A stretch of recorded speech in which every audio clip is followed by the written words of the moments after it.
Hello everyone, आज हम class 7th में एसएसटी पढ़ेंगे और हम हिस्ट्री का 4th चैप्टर पढ़ रहे हैं और हमारे चैप्टर का नेम है मुग़ल साम्राज्य। तो मुग़ल कौन थे, आइए हम समझते हैं चैप्टर के अकॉर्डिंग। तो मुग़ल दो महान शासक वंशों के वंशज थे। इनकी जो माता थी, माता की ओर से ये जो थे चीन और मध्य एशिया के मंगोल शासक चंगेज़ खान के वंशज थे, तथा पिता की ओर से ईरान, इराक एवं वर्तमान तुर्की के शासक जो तैमूर थे, जिसकी मृत्यु जो है 1404 में हुई थी, के वंशज थे। यानी कि ये दो वंशजों की संतान थी, माता का ब्लड और पिता का ब्लड। मुग़ल अपने को मंगोल कहलाना पसंद नहीं करते थे, क्योंकि चंगेज़ खान ने जो था, यानी कि अगर हम देखें तो चंगेज़ खान का इतिहास में अच्छा नाम नहीं है, अच्छी पहचान नहीं है। उनसे जुड़ी हुई जो स्मृतियाँ हैं सैकड़ों व्यक्तियों के नरसंहार से जुड़ी हुई हैं या फिर संबंधित हैं। वहीं दूसरी तरफ मुग़ल तैमूर वंश के होने पर महसूस करते थे, क्योंकि इनके इस महान पूर्वज ने दिल्ली पर 1398 पर कब्जा कर शासन किया था। इसीलिए ये अपने आप को क्या कहना पसंद करते थे, तैमूर वंश के होने पर गर्व महसूस करते थे। मुग़ल सैन्य अभियान। प्रथम मुग़ल शासक बाबर 1526 से 1530 ने जब 1494 में फरगाना राज्य पर उत्तराधिकार प्राप्त किया तो उसकी उम्र केवल 12 वर्ष की थी। मंगोलों की दूसरी शाखा उज़्बेकों के आक्रमण के कारण उसे अपनी पैतृक गद्दी छोड़नी पड़ी थी। 1504 में बाबर ने काबुल पर कब्जा कर लिया था।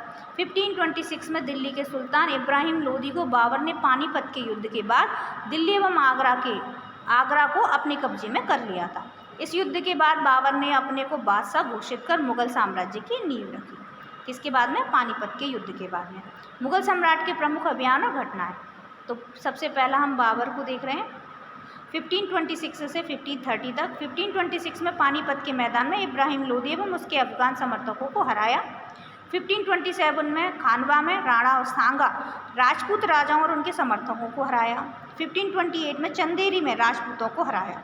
अपनी मृत्यु से पहले दिल्ली और आगरा में मुग़ल नियंत्रण स्थापित किया। इनके बेटे का नाम था हुमायूं। 1530 से 1540 एवं 1555 से 56, यानी कि इन्होंने 2 बार शासन किया। हुमायूं ने अपनी पिता की वसीयत के अनुसार जायदाद का बंटवारा किया। प्रत्येक भाई को एक एक प्रांत मिला। उसके भाई मिर्जा कामरान की महत्वाकांक्षा के कारण हुमायूं अपने अफगान प्रतिद्वंदियों के सामने फीका पड़ गया। शेर खान ने हुमायूं को 2 बार हराया, 1539 में चौसा और 1540 में कन्नौज। इन पराजयों ने उसे ईरान भागने पर मजबूर किया। 1555 में पुनः दिल्ली पर कब्जा किया और अगले ही वर्ष उसकी मृत्यु हो गई। महल में ठोकर लगने से उसकी मृत्यु हो गई। अब जो इनका बेटा था वो था अकबर। 1556 से 1605 तक 13 वर्ष की अल्प आयु में अकबर सम्राट बना। उसके शासनकाल को 3 अवधियों में विभाजित किया जा सकता है। पहला है 1556 से 1570 तक, दूसरा है 1570 से 85 तक और तीसरा है 1585 से 65 तक। ये जो है इनका शासनकाल है। जहांगीर अकबर का बेटा था, यानी कि हम जिसे सलीम के नाम से जानते हैं।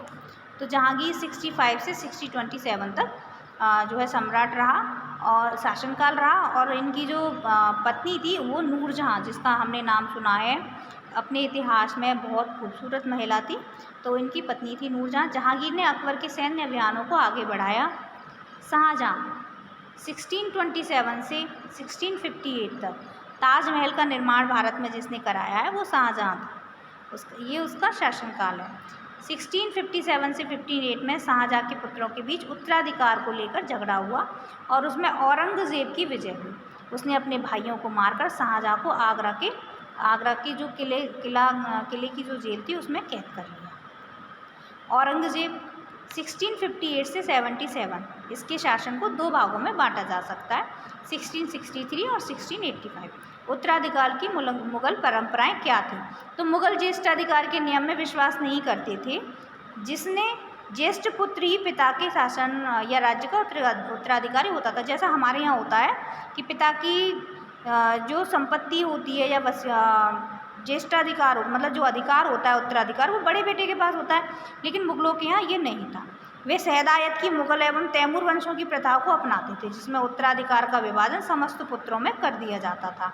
मुग़ल शासकों के अन्य शासकों से संबंध, जैसे मुग़लों ने उनके विरुद्ध ज़्यादा अभियान किए जिन्होंने उनकी सत्ता स्वीकार नहीं की, जैसे राजपूत जो थे, क्योंकि बहुत शक्तिशाली और बहुत वीर वंश था ये राजपूत, और उन्होंने जो है मुग़लों की सत्ता को स्वतः ही स्वीकार नहीं किया, इसीलिए सबसे ज़्यादा इन्हीं के साथ में इनका युद्ध अभियान चला, इन्हीं के विरुद्ध। सिसोदिया राजपूत लंबे समय तक इनकार करते रहे। कई राजपूतों ने वैवाहिक संबंध किए, कई जो राजपूत थे उन्होंने वैवाहिक संबंध किए एवं बाकी के जो हारे उनके साथ सम्मानजनक व्यवहार इन्होंने किया। उनके राज्य व जागीरें उन्हें वापस लौटाकर अपने अधीन किया। मनसबदार और जागीर मुग़ल सेवा में आने वाले नौकरशाह मनसबदार कहलाते थे। मनसबदार शब्द का प्रयोग ऐसे व्यक्तियों के लिए होता था जिन्हें कोई सरकारी हैसियत प्राप्त होती थी। इनकी नियुक्ति योग्यता के आधार पर नहीं होती थी। मनसब प्रदान करना सम्राट का विशेष अधिकार होता था। मनसबदार एक श्रेणी व्यवस्था थी। मनसबदार अपना वेतन राजस्व एकत्रित करने वाली भूमि के रूप में पाते थे, जिन्हें जागीर कहते थे। अकबर के समय मनसबदार 29 थे जो वेतन बराबर पाते थे, और औरंगजेब के समय पे जो जागीरदार थे वो 79 थे जो वेतन कम पाते थे। तो यहाँ तक चैप्टर से रिलेटेड कोई भी डाउट या कोई भी क्वेरी हो तो आप कमेंट बॉक्स में जा कर के पूछ सकते हैं। Thank you for watching this video.